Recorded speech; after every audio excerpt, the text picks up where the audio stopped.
गावात आलेलो आहे संगमनेर मध्ये. दादा तुमचं नाव सांगा. केरू खंडू चकोर, राहणार पिंपळे, तालुका संगमनेर, जिल्हा अहमदनगर. दादा बोरचा पॉईंट तिकडून सांगितलं ना, सेड पासून बरोबर तिथून सांगितलं हे पॉईंट. आपण इथं चेक करून घेऊ आता.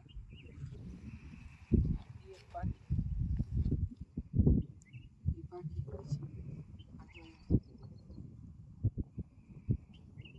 उजवीकडे फिरव उजव्या हाताला त्यांच्या. फिरवीत राहा, थांबू नको. थांबव, डावीकडे फिरव बरं एकदा.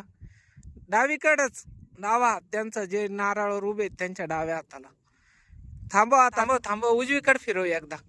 बस झालं कवर चाललं नाही. दादा याच्यात बोलावं, तुम्ही खरंच फिरलं तुम्हाला म्हटल्याप्रमाणे.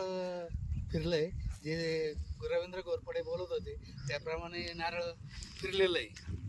डावीकडे उजवीकडे थांब म्हटलं. दोन्हीकडे फिरलंय. चालेल, बघू आता काय होईन. आता आपण पण देव नाही, आपण एक सहारा घेतो एकमेकाचा आणि बघू इथं काय होतं, किती पाणी लागतं.